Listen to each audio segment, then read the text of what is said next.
നീ പേടിക്കണ്ടെന്ന്, നമ്മൾ ഈ കേസ് ജയിക്കൂടി. അതിലെനിക്ക് വലിയ വിശ്വാസമൊന്നുമില്ല. നിങ്ങള് കള്ളു കുടിച്ചിട്ട് വേറൊരാളെ പോയി വണ്ടി ഇടിച്ചു എന്നുള്ളതല്ല കേസ്. അതെ, ഇതെങ്ങനെ നമ്മൾ തോക്കുവാണെന്നുണ്ടെങ്കിൽ നമ്മൾ തമ്മിലുള്ള ബന്ധം ഇന്ന് ഇവിടെ വെച്ച് അവസാനിക്കും. എടി നിനക്കറിയാലോ, അന്ന് രാത്രി ഞാൻ പുറത്തു പോയിട്ടില്ല, വീട്ടിൽ തന്നെ ഇരിക്കുവല്ലായിരുന്നോ? അതെനിക്കറിയാം, നിങ്ങൾ പുറത്തു പോയിട്ടില്ല, നിങ്ങൾ വീട്ടിൽ തന്നെ ഇരിക്കുവാന്ന്. പക്ഷെ അതിനെന്താ തെളിവുള്ളത്? എന്ത് തെളിവുണ്ടോളും? ഞാൻ നല്ലൊരു വക്കീലിനെ ഏർപ്പാടാക്കുന്നുണ്ട്, നന്ദഗോപാൽ മാരാറ്. അങ്ങേര് ഡൽഹിയിലാ. ഡൽഹിയിലോ? ഡൽഹിയിലുള്ള ആളൊക്കെ ഇവിടെ വരുവോ? പിന്നെ ഞാൻ വിളിച്ച അവൻ ഫ്ലൈറ്റ് ചാർട്ട് ചെയ്ത് ഇവിടെ എത്തും.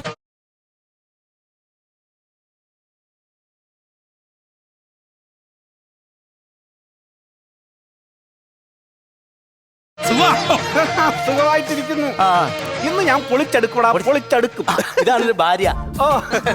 എങ്ങനെയെങ്കിലും ഈ കേസ് ഒന്ന് ജയിപ്പിച്ചു തരണം. എന്റെ വാദത്തെ കുറിച്ച് പറഞ്ഞു കൊറാ. ഓ, എന്റെ പൊന്ന് പെങ്ങളെ, വാദത്തെ കുറിച്ച് പറയാതിരിക്കുന്നതാണ് ഭേദം.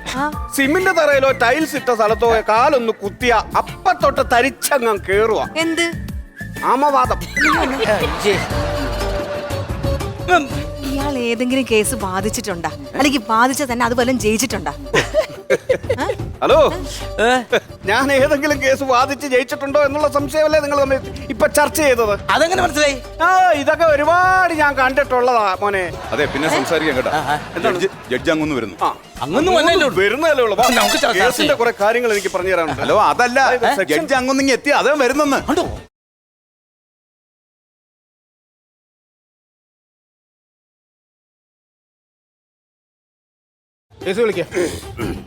കേസ് നമ്പർ CC 952/16 ആറാമട ശ്രീവിലാസം വീട്ടിൽ അജിത്ത് ഹാജരുണ്ടോ? പാറപ്പുറത്തെ കിഴക്കതിൽ വീട്ടിൽ സുനിൽ ഹാജരുണ്ടോ?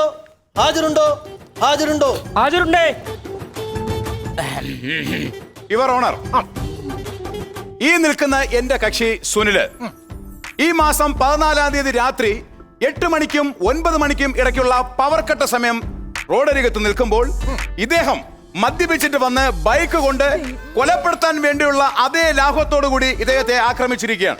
ഏകദേശം 1 ലക്ഷം രൂപയോളം ആശുപത്രിയിൽ ചെലവായി. അതിന്റെ നഷ്ടപരിഹാരം വാങ്ങിത്തരണം എന്ന് താഴ്മയായി അഭ്യർത്ഥിക്കുന്നു your honour. Objection. Objection your owner. ഈ നിൽക്കുന്ന കക്ഷി കോടതിയെ തെറ്റിദ്ധരിപ്പിക്കുകയാണെന്ന് ഞാൻ പറഞ്ഞാൽ ഞാൻ എന്ത് പറഞ്ഞു? ഞാൻ പറഞ്ഞെന്ന് പറഞ്ഞു കഴിഞ്ഞാൽ അന്നേ ദിവസം, അതായത് കഴിഞ്ഞ 14-ാം തീയതി രാത്രി 8 മണിക്കും 9 മണിക്കും ഇടയ്ക്കുള്ള പവർ കട്ട് സമയത്ത് വ്യക്തമാക്കണം. 8 മണിക്കും 9 മണിക്കും ഇടയ്ക്കുള്ള പവർ കട്ട് സമയത്ത്. Objection your honour. പേടിപ്പിക്കാതെ പതുക്കെ പറ. ബഹുമാനപ്പെട്ട കോടതി, ഈ ആരോപണങ്ങളെല്ലാം തന്നെ കള്ളത്തരമാണെന്ന് തെളിയിക്കുന്നതിനുള്ള തെളിവുകൾ എന്റെ കയ്യിലുണ്ട്. നിങ്ങൾ പറയുന്ന സമയം 8 തൊട്ട് 9 ഇടയ്ക്കാണ് ഈ കൃത്യം നടക്കുന്നത്. അതെ, ആ സമയത്ത് എന്റെ കക്ഷി അദ്ദേഹത്തിന്റെ വീട്ടിലായിരുന്നു. അതിനെന്താണ് തെളിവുള്ളത്? തെളിവുണ്ട്. ബഹുമാനപ്പെട്ട കോടതി മുമ്പാകെ ഞാനൊരു നഗ്ന സത്യം വെളിപ്പെടുത്താൻ ആഗ്രഹിക്കുന്നു. എന്റെ കക്ഷി സമൂഹത്തിൽ ഉന്നതരായിട്ടുള്ള അല്ലെങ്കിൽ VIP-കളായുള്ള ഒരുപാട് ആളുകളുമായി സൗഹൃദമുള്ള ഒരാളാണ്. അന്നേ ദിവസം നമ്മുടെ ബഹുമാനപ്പെട്ട സിനിമാ സംവിധായകൻ നാദിർഷയില്ലേ, അദ്ദേഹവുമായി ഈ പറയുന്ന 8:30 ഫോണിൽ ചാറ്റിങ്ങിലായിരുന്നു. അതിന്റെ തെളിവുകൾ ഞാൻ ലാപ്ടോപ്പിലേക്ക് സെൻഡ് ചെയ്തിട്ടുണ്ട്. ബഹുമാനപ്പെട്ട കോടതി അതൊന്ന് പരിശോധിക്കണം. ഞാനത് വായിക്കാം. എന്റെ കക്ഷി അയച്ച മെസ്സേജ്: എടാ കുട്ട, എന്റെ ഭാര്യ ഇന്ന് വീട്ടിലില്ല, അവൾ അവളുടെ വീട്ടിലേക്ക് പോയിരിക്കുകയാണ്. അപ്പോൾ നാദിർഷയുടെ മറുപടി 3 M എന്നുള്ള മറുപടിയാണ് നാദിർഷ അയച്ചിരിക്കുന്നത്. വീണ്ടും എന്റെ കക്ഷി: എന്റെ ഭാര്യ വീട്ടിലില്ലാത്ത ഈ സ്ഥിതിക്ക് നീ എന്റെ അടുക്കൽ ഉണ്ടായിരുന്നെങ്കിൽ നമുക്ക് അടിച്ചു പൊളിക്കാമായിരുന്നു. അപ്പോൾ നാദിർഷയുടെ മറുപടി 3 M. Objection your owner. ഈ നാദിർഷയുടെ കഥ തികച്ചും ഫാബ്രിക്കേറ്റഡ് ആയ ഒന്നാണ് യുവർ ഓണർ. അതായത് സമൂഹത്തിൽ നിലയും വിലയുള്ള ഒരാളാണ് നാദിർഷ എന്നുള്ള വ്യക്തി. അദ്ദേഹം ഒരു സിനിമാ സംവിധായകനാണ്, ഒരു സംഗീത സംവിധായകനാണ്, പാട്ടുകാരനാണ്. അത്രയും തിരക്കുള്ള ഒരു മനുഷ്യൻ ഇതുപോലെ ഒരു സാധാരണ മനുഷ്യനുമായിട്ട് ഇത്രയും സമയം ചാറ്റ് ചെയ്യേണ്ട കാര്യം എന്താണ്? അതിന് മറുപടി പറയൂ. അത് ന്യായമായിട്ടുള്ള കാര്യമാണ്. അല്ല, എന്റെ ഭർത്താവിന് നാദിർഷയായിട്ട് മാത്രമല്ല ബന്ധമുള്ളത്. മോഹൻലാല്, മമ്മൂട്ടി, സുരേഷ് ഗോപി, ജയറാം, അങ്ങനെ എല്ലാവരുമായിട്ട് നല്ല അടുത്ത ബന്ധമാ. ഞാൻ ചോദിക്കട്ടെ, സമുദ്രക്കനിയായിട്ടുണ്ട് അല്ലേ? ഒരു കലാഫീൽഡിൽ യാതൊരു ബന്ധവുമില്ലാത്ത ഇദ്ദേഹത്തിന് ഇത്രയും ബന്ധങ്ങൾ ഉണ്ടായി. അതിന് നിങ്ങൾ സമാധാനം പറയണം. ബഹുമാനപ്പെട്ട കോടതി, എന്റെ വാദിഭാഗം വക്കീൽ, എന്റെ പ്രിയ സുഹൃത്ത് പറഞ്ഞ അതേ സംശയം തന്നെ സ്വാഭാവികമായും എനിക്കുണ്ട്. ഞാൻ അതിന്റെ ക്ലാരിഫിക്കേഷൻ കണ്ടെത്തിയിട്ടുണ്ട്. എങ്ങനെ? എന്റെ കക്ഷി ഈ നാദിർഷ എന്ന് പറയുന്ന ആളിനെ ചാറ്റ് ചെയ്തെന്നാണല്ലോ ഞാൻ പറഞ്ഞത്. അതെ. ശരിക്കും അത് നാദിർഷ അല്ല. ഇദ്ദേഹത്തിന്റെ കൂടെ ജോലി ചെയ്യുന്ന മോനിഷയുമായിട്ടായിരുന്നു ചാറ്റ് ചെയ്തുകൊണ്ടിരുന്നത്. മോനിഷയാ? മോനിഷ. അതെങ്ങനെ വക്കീലറിഞ്ഞ്? ഞാൻ ഈ ഫോൺ നമ്പർ ഞാൻ മെഡിക്കൽ ലാബിൽ പരിശോധനയ്ക്ക് അയച്ചു. എന്ത് ശുദ്ധ മണ്ടത്തരമാണ് നിങ്ങൾ ഈ പറയുന്നത്? എന്താണ് സാധാരണ നമ്മൾ സൈബർ സെല്ലിലാണ് ഇങ്ങനെയുള്ള കാര്യങ്ങൾക്ക് നമ്പർ അയക്കുക. അതെ. ഇതേ മെഡിക്കൽ ലാബിൽ അയച്ചുകൊണ്ട് എന്താണ് പ്രയോജനം? എന്റെ അളിയൻ മെഡിക്കൽ ലാബിലാണ് ജോലി. എന്റെ അളിയന്റെ മൊബൈലിൽ ട്രൂ കോളർ ഉണ്ട്. അതിനാണ് ഞാൻ അളിയന് ഈ നമ്പർ സെൻഡ് ചെയ്ത് കൊടുത്തു. അളിയ ഒന്ന് പരിശോധിച്ചിട്ട് വിവരം പറയാൻ പറഞ്ഞപ്പോഴാണ് ഇത് നാദിർഷയല്ല, മോനിഷയാണ്. മോനിഷയുമായിട്ടാണ് ഇദ്ദേഹം ചാറ്റ് ചെയ്തുകൊണ്ടിരുന്നത്. അപ്പൊ നിങ്ങൾ ഇത്രയും നാളും എന്റെ മുമ്പിൽ നിന്ന് നാദിർഷ എന്ന് പറഞ്ഞ് ചാറ്റ് ചെയ്തോണ്ടിരുന്നത് മോനിഷക്കായിരുന്നോ? അതെ അതെ. എടി ഇത് പറഞ്ഞ് നമ്മുടെ കൂടെ സഹപ്രവർത്തകയല്ലേടി. നമ്മൾ നീ ചായ കുടിച്ചോ ഊണ് കഴിച്ചോ എന്നൊക്കെ ചോദിക്കണ പോലെ നമ്മൾ നിങ്ങളോട് എത്ര വർഷമായി ഞാൻ ജീവിക്കാൻ തുടങ്ങിയിട്ട്? നിങ്ങൾ ഇതുവരെ എന്നോട് ചോദിച്ചിട്ടുണ്ടോ ചായ കുടിച്ചാ ചോറ് തിന്നാന്നൊക്കെ? ചോദിക്കില്ല. എന്ത്? ഞാൻ നിന്നെ വിളിച്ചു വരുത്തിയത് ഇവിടെ കുടുംബകലം ഉണ്ടാക്കാനാണോ? എന്നെ വായിച്ച് ജയിക്കാൻ വേണ്ടിയല്ലേ? ഏതറ്റം വരെ പോയാലും എനിക്ക് എന്റെ കേസ് വിജയിക്കണം. ഞാൻ വിചാരിച്ചോട്ടെ, അപ്പൊ ഈ മോഹൻലാലും മമ്മൂട്ടിയൊക്കെ ആരാ? അതറിയത്തില്ലയോ? അത് നമ്മുടെ നിതയില്ലേ, ഒന്ന് നിതയാണ്, ഒന്ന് സൗമ്യയാണ്. എന്റെ കൂട്ടുകാരികള്. അവരുമായിട്ടാണ് ഈ ചാറ്റ് ചെയ്തോണ്ടിരിക്കുന്നത്, മോഹൻലാലും മമ്മൂട്ടി എന്നൊക്കെ പറഞ്ഞ്. ഈ കേസ് അവിടെ നിൽക്കട്ടെ, ആദ്യം ഇതിനൊരു തീരുമാനം ഉണ്ടാക്കാം. അതാ നല്ലത്. അല്ല, അത് തീരുമാനിക്കാം. എന്നാലും ഞാൻ വേറെ കാര്യം ചോദിക്കട്ടെ. ഇപ്പൊ നിങ്ങൾ ചാറ്റ് ചെയ്യുന്ന പറയുന്നു ഇതിപ്പോ മോനിഷയാണോ നാദിർഷയാണോ, അത് രണ്ടാമത്തെ കാര്യം. പക്ഷെ അത് നടന്നിരിക്കുന്നത് ഏകദേശം ഒരു 8:30 മണിക്കാണ്. അതിനുശേഷം വീണ്ടും അരമണിക്കൂർ സമയമുണ്ട്. ഈ സമയത്ത് ബൈക്ക് എടുത്തോണ്ട് പോയി ഇദ്ദേഹത്തിന് ഈ അപകടം ഉണ്ടാക്കാമല്ലോ. Over rule. ഓവർ റൂളോ? അങ്ങനെ എന്തെങ്കിലും ഒന്ന് പറയണ്ടേ? Objection your honour. ആ സമയത്തും എന്റെ കക്ഷി വീട്ടിലുണ്ടായിരുന്നു. തെളിവുണ്ട്. നമുക്കൊരു ശബ്ദരേഖ കേൾക്കാം. ഇതാരോട്ടാണ് ചാറ്റ് ചെയ്തത് അതുകൂടെ പറയണം. ഇത് ഇദ്ദേഹത്തിന്റെ വീട്ടിലെ വേലക്കാരിയായിട്ട് ചാറ്റ് ചെയ്തതാണ്. ശകുന്തള ചാറ്റ് ചെയ്തതാണ്. ശരി, എന്നാ ഒരു കാര്യം ചെയ്യാം, ഞാൻ നിങ്ങളെ കേൾപ്പിക്കാം. ചക്കരെ വീട്ടിലെത്തിയോ? എത്തി ചേട്ടാ. വേലക്കാരിയായിരുന്നാലും നീ എന്റെ മോഹവല്ലി. ഈ സമയമുള്ള കൊഞ്ചലല്ലേ ഉള്ളൂ, നേരിൽ കാണുമ്പോ എന്താ ഒരു ഗമ. എടി ആ സമയം ആ പൂതന വീട്ടിലുണ്ടല്ലോ. നിർത്തിക്കേ. ഇപ്പൊ എന്തോ പറഞ്ഞല്ലോ, പൂതനെന്ന്. അത് നിങ്ങൾ ആരെയാ ഉദ്ദേശിച്ചത്? എന്റെ അളിയ ഉദ്ദേശിച്ചത് പൂതനെന്ന് പറഞ്ഞ മനസ്സിലായില്ലേ? പെങ്ങളെയാണ് ഉദ്ദേശിച്ചത് ഇവന്. എന്നെയാ? എവിടുന്ന് കിട്ടിയടാ ഇതൊക്കെ? എനിക്കെന്റെ കേസ് വിജയിച്ചാ മതി. അടുത്ത പ്ലേ. അവളുടെ കണ്ണ് വെട്ടിച്ചല്ലേ നിന്റെ അടുത്തൊന്നും വരാൻ പറ്റത്തുള്ളൂ. എപ്പോഴും ഇയാളെന്നോട് ചായയും വെള്ളം ചോദിക്കും. അപ്പൊ ഞാൻ പറയും ഞാൻ എടുത്തോണ്ട് വരാന്ന് പറയുമ്പോ വേണ്ട ഞാൻ തന്നെ അടുക്കളയിൽ പോയി എടുത്ത് കുടിച്ചോളാന്ന് പറയും.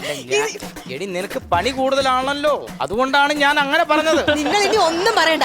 നിങ്ങൾ വണ്ടി ഇടിച്ച കേസൊക്കെ അവിടെ നിൽക്കട്ടെ. നമ്മൾ തമ്മിലുള്ള ഡിവോഴ്സ് കേസ് ആദ്യം നമുക്ക് നോക്കാം. അതാ നല്ലത്. അതൊരു വക്കാല് തരാതെ എഴുതി ഒപ്പിട്ട് അല്ല, നമുക്ക് ബാക്കിയൂടെ കേൾക്കാം. ഇന്ന് അടി കൊണ്ട് ചുരുളും നീ വീട്ടിൽ ചെല്ലുമ്പോ അടുത്ത വെക്കാം. എന്റെ ഈ വിരിമാറിൽ നിന്നെ കിടത്തി ഓർക്കാൻ എനിക്ക് കൊതിയാകുന്നു.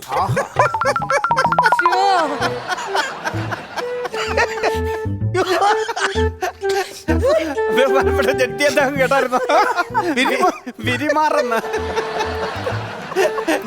കേരളിന് വേണ്ടി സ്ഥലം എടുത്തിട്ടൊക്കെ ഇവന്റെ നെഞ്ചത്ത് അതുപോലെ അങ്ങ് വിരിഞ്ഞു കിടക്കുമല്ലോ വിരിമാർ. ചിരിപ്പിക്കാതെ ഒന്ന് പോളാവേ. ഒരു കാര്യം ഞാൻ പറഞ്ഞേക്കാം, എന്നെയും പിള്ളേരും ഓർത്തിട്ട് നിങ്ങൾ ഇനി വീട്ടിലോട്ട് വരാൻ നിൽക്കരുത്. ഈ വഴിക്ക് എവിടെന്നെങ്കിലും ഇറങ്ങി പൊക്കോണം. ഞാൻ അറിയാതെ പറഞ്ഞതാണ്. എന്റെ മനസ്സ് മുഴുവൻ നീയാണ്. ഞാൻ അടുത്ത ഒന്നുമുണ്ട്, അതുകൊണ്ട് ഞാൻ ക്ലിയർ ചെയ്യാം. ഒരു ദിവസം ആ മാരണത്തെ ഞാൻ ഓർക്കകൂടി ഓർത്ത് കൊല്ലും. എന്നിട്ട് നിന്നെ ഞാൻ സ്വന്തമാക്കും. സത്യം. എന്നെയല്ലേ ഉദ്ദേശിച്ചത്? ഇയാൾ എന്നെ കൊല്ലും. നിങ്ങളുമായിട്ടുള്ള ജീവിതം എനിക്ക് വേണ്ട, എനിക്ക് മതിയായി. അല്ല, ആ കാര്യം അവിടെ നിൽക്കട്ടെ. അത് നിങ്ങളുടെ കുടുംബ പ്രശ്നങ്ങൾ തീർക്കട്ടെ. ബഹുമാനപ്പെട്ട സഹപ്രവർത്തകനോട് എനിക്കൊരു ചോദ്യം ചോദിക്കാനുണ്ട്. ഇപ്പൊ ഈ ശബ്ദരേഖ കേട്ടിരിക്കുന്നത് ഒരു 8:45 മണി സമയത്താണ്. അത് കഴിഞ്ഞ് 9 ആകാൻ വീണ്ടും 1/4 മണിക്കൂർ സമയമുണ്ട്. ആ സമയം ഇദ്ദേഹത്തിന് ബൈക്ക് എടുത്ത് കൊണ്ടുവന്നിട്ട് ഇദ്ദേഹത്തെ ആക്രമിക്കാമായിരുന്നല്ലോ. അതിനെ കുറിച്ച് താങ്കൾ എന്താണ് പറയുന്നത്? ബാക്കിയുള്ള 15 മിനിറ്റ് സമയമല്ല, പിന്നെയും 1 മണിക്കൂർ വരെ അദ്ദേഹം വീട്ടിലുണ്ടായിരുന്നു എന്നുള്ളതിന് എനിക്ക് ശക്തമായ തെളിവുണ്ട്. അതിനെന്താണ് തെളിവുള്ളത്? ഇനി ഇതിനിടയ്ക്ക് ഞാനൊരു കാര്യം പറഞ്ഞോട്ടെ. ഇദ്ദേഹം സമുദ്രക്കനിയായിട്ട് പരിചയമുണ്ടെന്ന് പറഞ്ഞില്ലായിരുന്നോ? സമുദ്രക്കനി, അതെ. കുറച്ചു മുമ്പ്. അതെ. അതാരാണെന്നാ നിങ്ങളുടെ ഭാവം? സിനിമ സമുദ്രക്കനി. പിന്നെ ആർക്കറിഞ്ഞൂടാത്ത അദ്ദേഹത്തെ? അങ്ങനെയാണ് സേവ് ചെയ്ത് വെച്ചേക്കുന്നത്. അതാരാണെന്ന് അറിയാമോ? ആരാ? സമുദ്ര ഹോട്ടലിലെ തൂപ്പുകാരി ഒരു തമിഴത്തി പെണ്ണുണ്ട്, കനിമൊഴി. അതാണ് സമുദ്രക്കനി. അയ്യോ, ഇടക്കിടക്ക് ഇയാൾ അവിടെ പോവാറുണ്ട് സമുദ്ര ഹോട്ടലില്. എടാ പ്രാന്ത, ഞാൻ നിന്നെ ഇങ്ങോട്ട് വിളിച്ചത് എന്റെ കുടുംബം നിലക്കാനാണോ? എനിക്ക് എന്റെ കേസ് വിജയിച്ചാൽ മതി, മനസ്സിലായല്ലോ? Order order. അതിനുള്ള തെളിവുകളോ? തെളിവുകളുണ്ട്. കോടതി ആ ഫോണിനകത്ത് തന്നെ ഉണ്ട്. നോക്കട്ടെ. ചക്കരെ ഉറങ്ങിയോ? ഇല്ല, എന്റെ കുട്ടൻ ഉറങ്ങിയോ? പിന്നെ തുണിയില്ലാത്തൊരു പിക്ക് അയച്ചു തരുമോ എനിക്ക്? അയ്യോ അയ്യോ അയ്യോ, ഇതൊക്കെ എവിടെ കിട്ടിയതാ നിനക്ക്? ഞാൻ എന്റെ അച്ഛനോട് സംസാരിച്ചിട്ട് നമ്മൾ തമ്മിലുള്ള ഡിവോഴ്സിന്റെ കാര്യത്തിൽ ആദ്യം ഒരു തീരുമാനം എടുക്കാം. നിങ്ങളായി നിങ്ങളുടെ പാടായി എന്റെ പിള്ളേരെ എന്റെ വഴിക്ക് വിട്ടു. ഞാൻ പറഞ്ഞ വേണ്ട വേണ്ട, ഇനി ഒന്നും പറയണ്ട. യുവർ ഓണർ, വാദിഭാഗം വക്കീൽ ആരോപിച്ച ആരോപണങ്ങളെല്ലാം തെറ്റാണെന്ന് തെളിയിക്കുന്നതാണ് എന്റെ ഈ തെളിവുകൾ. ഇദ്ദേഹം പറഞ്ഞത് എന്താണ്? 8 മുതൽ 9 വരെ. അല്ല സുഹൃത്തെ, അതവിടെ നിൽക്കട്ടെ. അതെ, വേറൊന്നും വിചാരിക്കരുത്. അതെ, ഈ നേരത്തെ പുള്ളി ഒരു ചോദ്യം ചോദിച്ചല്ലോ, ആ പിക്ക് അയച്ചു തരാമോന്ന്. അത് അതിനകത്ത് വന്നോന്ന് അറിഞ്ഞെങ്കിൽ.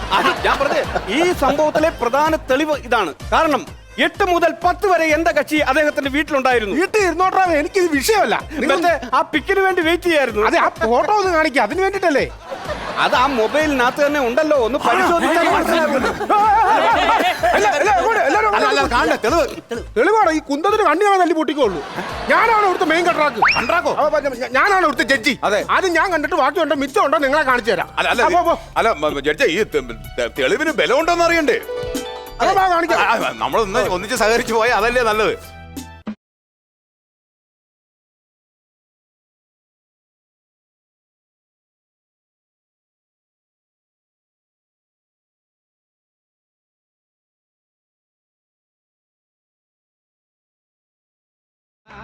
ഇതിനകത്ത് ഒരു കയറ് വലിച്ചു വെച്ച് കെട്ടിയേക്കുന്ന മാത്രമേ ഉള്ളല്ലോ. എന്റെ പൊന്ന് സാറേ, തുണിയില്ലാത്ത പിക്ക് വേണമെന്ന് ഇദ്ദേഹം ആവശ്യപ്പെട്ടു. ആ പെണ്ണ് അയച്ചു കൊടുത്തേതാന്നറിയോ? മഴ വന്നപ്പോ അയേ കിടന്ന തുണിയെല്ലാം എടുത്തോണ്ട് പോയി. അപ്പൊ പിന്നെ തുണിയില്ലാത്ത അയയുടെ പടമാണ് അയച്ചു കൊടുത്തേക്കുന്നത്. ബാക്കിയുള്ളവൻ ഒരുപാട് പ്രതീക്ഷിക്കുകയും ചെയ്തു. അപ്പൊ ഇനിയിപ്പോ കേസിൽ ഒരു തീരുമാനം ഉണ്ടാക്കണം. ഇനിയിപ്പോ ഒരു കാര്യം ചെയ്യ്. ഈ കേസിൽ വ്യക്തമായ തെളിവുകൾ അജിത്തിന്റെ പേരിൽ ഇല്ലാത്തതിനാൽ അജിത്തിനെ വെറുതെ വിട്ടിരിക്കുന്നു കോടതി. Thank you your honour, thank you your honour. എന്റെ പെണ്ണുമ്പള് ഉണ്ടാർന്ന് പറഞ്ഞെങ്കിലും നിക്കാറും. നീ വന്ന് സന്തോഷമായില്ലേ? നമ്മൾ ഈ കേസ് വിജയിച്ചോ? കീറങ്ങ് വെച്ചോണ്ടല്ലോ. എന്തിന്? നിന്നെ കോടതി വെറുതെ വിട്ടു. ഇത് 500 രൂപ തീരുന്ന പെറ്റി കേസ് അല്ലായിരുന്നോ? നീ പറഞ്ഞു എന്റെ കുടുംബം കലങ്ങിപ്പില്ലടാ. എന്റെ പെണ്ണുമ്പളെ എന്നെ ഉപയോഗിച്ച് പോയില്ലടാ. ഇങ്ങനെയാണ് ഒരു കൂട്ടുകാരനോട്. ഞാൻ പറയട്ടെ, എടാ, ജീവിതത്തിൽ മനുഷ്യന് സൗഹൃദം എന്നും ഒരു താങ്ങായിരിക്കും. സൗഹൃദം താങ്ങായിരിക്കും. പക്ഷെ നീ എനിക്കിട്ട് തന്നത് വല്ലാത്തൊരു താങ്ങായി പോയി എന്റെ കൂട്ടുകാരാ.